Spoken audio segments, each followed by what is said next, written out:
थोड़े बड़े टारगेट की एक्सपेक्टेशन रखे तो कोई बुराई नहीं है। सजेशन होगा कि ट्रेलिंग करके उसको चेस कर लीजिए, क्योंकि 600 आ जाएगा फिर।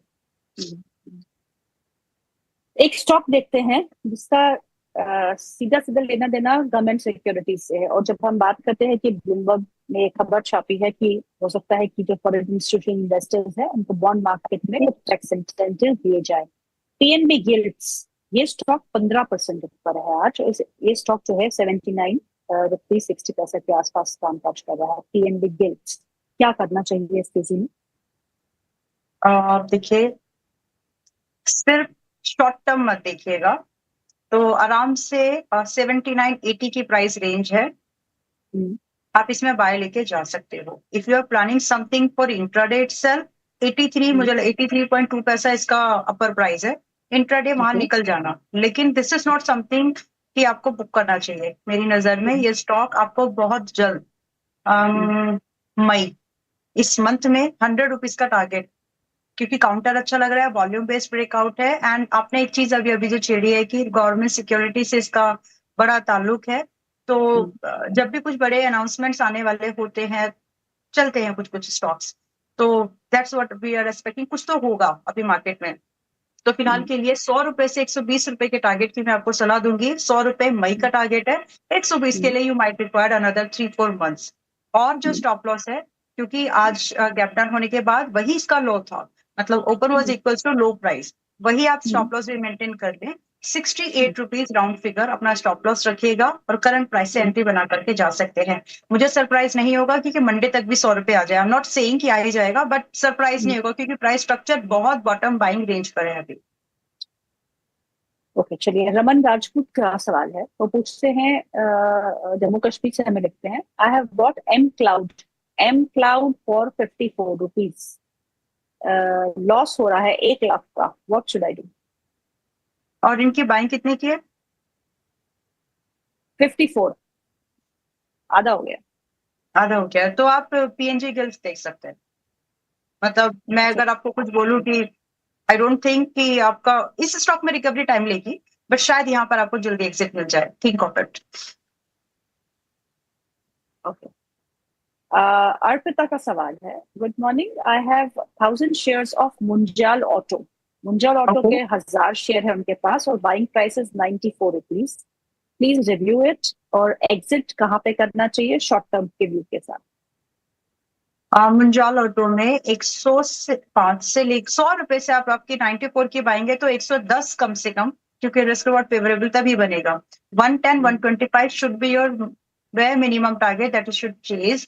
और रही बात short term stop loss, it comes out like 84। आज की प्राइस की कैंडल सबको देखते हुए 84 इनफ है स्टॉप लॉस मेंटेन करना। अगला सवाल जो है वो सुधा का है। वो पूछती हैं कि मुझे फार्मा स्पेस में सबसे अच्छा स्टॉक खरीदने के लिए कौन सा होगा? फार्मा में तो वैसे काफी रन अप हो चुका है, फिर भी वो जानना चाहती है कि फार्मा स्पेस में कोई एक ऐसा स्टॉक जो अभी भी खरीद सकते हैं। सिप्ला एक मत खरीदो, सिप्ला एंड मैनकाइंड थोड़ा थोड़ा खरीद लो, दोनों दोनों अच्छे हैं।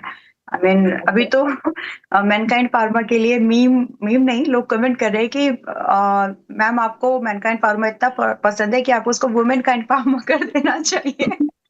So okay. इतनी बार ये सुन चुके हैं लोग, तो बट स्टिल सो एक अब सिप्ला एंड मैनकाइंड दोनों को देखें, दोनों अच्छे हैं। अगर दोनों में से आप एक चुनने के लिए बोलें कि आज कौन सा चुनेंगे, तो मैं आज सिप्ला को चुन लूंगी। लेकिन इसका मतलब ये नहीं है कि मैनकाइंड फार्मा खराब है। थोड़ा दोनों में थोड़ा थोड़ा पैसा लगाएंगे तो शायद वो आपका थोड़ा रिस्क डाइवर्सिफिकेशन भी हो जाएगा, क्योंकि प्रोडक्ट लाइन थोड़े दोनों की अलग है, क्लाइंट बेस। लेकिन दोनों काउंटर अच्छे हैं, आप कोई भी चुन सकते हैं, दोनों अच्छे चलेंगे, मैं ये बता सकती हूँ बस आपको।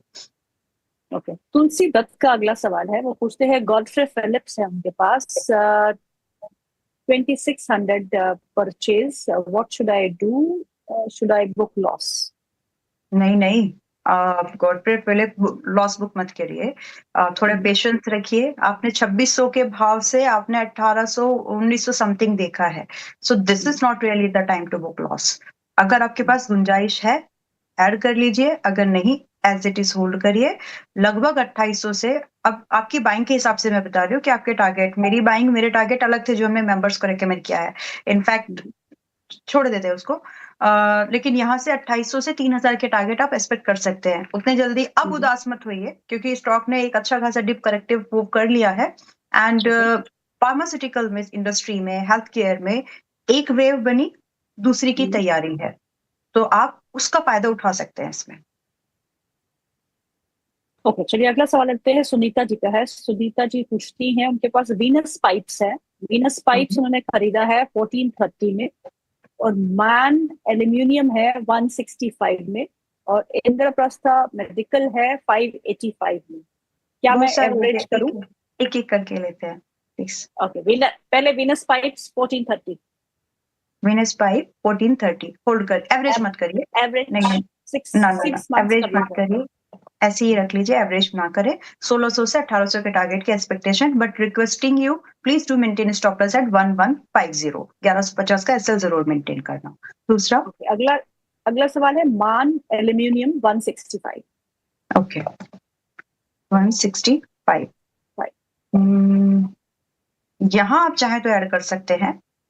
उसके रीजन समझना है तो 200 दिन के मूविंग एवरेज के पास है, वहां से बहुत ज्यादा डिक्लाइन बचता नहीं है जनरली, अगर होता भी है तो कैप्ड होता है, like 5 to 15% as per the stocks nature. तो फिलहाल के लिए अगर आप यहाँ ऐड करना चाहें तो बिल्कुल कर ले, और स्टॉप लॉस लेकिन आपको, ताकि आपका एवरेज प्राइस बेटर हो जाए और आपका स्टॉप लॉस 125 का एक मेंटेन कर सके, इसलिए आप यहाँ पर चाहे तो ऐड कर सकते हैं। बिकॉज जो टारगेट है, यहाँ टारगेट आपको 170 से 200 के, जब मेटल में अगली जो रैली आएगी तो ये सारे स्टॉक्स फिर आपको अगले हाइस पर दिखेंगे, तो इसीलिए 170 से 200 के टारगेट की आप एक्सपेक्टेशन के साथ with stop loss at 125 add कर सकते हैं। जस्ट इंश्योर करें कि आपके पोर्टफोलियो में एक स्टॉक में वेटेज 5% से एक स्टॉक्स में ज्यादा ना हो। ये एक जनरल फिनोमिना है, अगर आप इसको यूज करेंगे तो आप बहुत हद तक रिस्क को मिटिगेट कर लेते हैं, कम कर लेते हैं, कंट्रोल कर लेते हैं। वो चीज का ध्यान जरूर रखना। और अगला स्टॉक है इंद्रप्रस्था मेडिकल 585। इंदिरा मेडिको,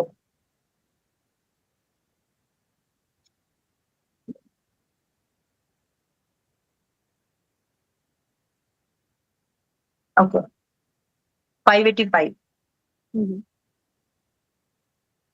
तो ऐड तो नहीं करना है आपने, क्योंकि 585 वाला जो प्राइस था ना इससे पहले, वो बहुत दूर था, मतलब नवंबर में लास्ट ईयर आया था, और उसके बाद स्टॉक ने जो डाउन साइड दिखाई वो 350 तक दिखाई है। तो ऐड करके आपका एक्सपोजर मैनेज नहीं होगा। Simple, let's cutting it short, कि वो आपके बाइंग और आपके स्टॉक के लो को देख करके समझ में आता है कि आप स्टॉप लॉस काट नहीं पाएंगे। तो वहां पर आपका जो प्रोपोर्शनेट है, जो आपका एक्सपोजर, उसको बढ़ाने की सलाह पहले ही होगी। जितना है उतना ही होल्ड कर लीजिए, और अगर आप कंफर्टेबल हो, एक्चुअली आप इसको होल्ड ही करिए फिलहाल के लिए, 550 से 600 आपको मिल जाएगा। बट अगर मैं शिफ्टिंग की आपको सलाह दे पाती और आप मान लेते बाय चांस, तो Cipla is something, Mankind pharma is something जो जल्दी निकल पड़ेंगे। तो आप अपना डिसीजन ले लें, चलेगा ये भी, लेकिन इसके चलते चलते सिर्फ आपको आपका एग्जिट प्राइस मिल पाएगा बहुत हद तक, वो शायद आपको जल्दी प्रॉफिट मिला दें। ये है आइडिया। बाकी डिसीजन आप अपने हिसाब से लें, क्योंकि आपने आपके 100 रुपए के माल को आपने आधा होते हुए देखा और आपका स्टॉप लॉस कहीं बीच पर नहीं होता। So take your wise decision, you can make a decision. Okay, अगला सवाल जो है वो नरसलम जी का है। वो पूछते हैं, उनके पास एक्सिस बैंक है 1269 में खरीदा है, आईसीआईसीआई बैंक है जो उन्होंने खरीदा है 140, बहुत पहले का पड़ा हुआ, 140 रुपए। कोल इंडिया 469 में। इन तीनों में क्या करना चाहिए? पहले शुरू करते हैं axis bank at 1269। Axis bank at 1269, ठीक है, तो बहुत नजदीक ही आपके बाइंग प्राइस से है। So you should maintain a very small stop loss, क्योंकि आपका सवाल थोड़े से पैसे के आसपास आ गया है, तो आप स्टॉप लॉस 1200 का ही रखो, इनफ है आपके लिए।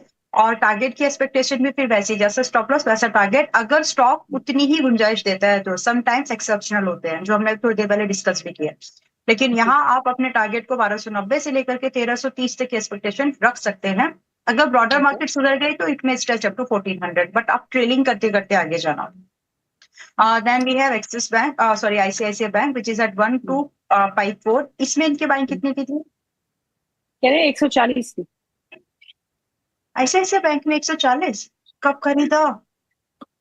आई डोंट नो कब खरीदा। वाओ। तो फिर क्यों परेशान होना है, जितना बेस हाँ कैपिटल ना। लगाया वो निकाल लीजिए एंड जस्ट, मतलब ये सवाल, ठीक है आराम से होल्ड करो, आपके पास इतना सारा क्वेश्चन है, पूरा क्वेश्चन क्या पूरा बेड है आपके पास, जस्ट एंजॉय दिस।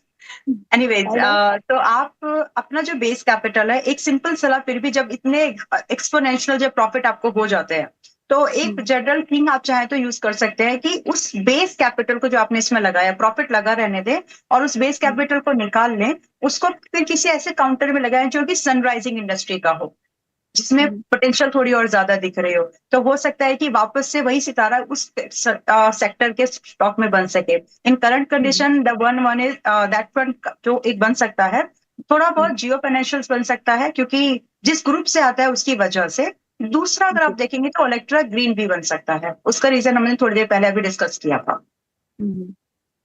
ओके, तो यहाँ कि दो स्टॉक्स और दिए हैं यहाँ पे विजय लक्ष्मी ने, एक जियो फाइनेंशियल और ओलेक्सा ग्रीन, तो ये बेटर ऑप्शंस होंगे, राइट? यस, और इन्होंने कोल कोल इंडिया भी बताया था। कोल इंडिया 460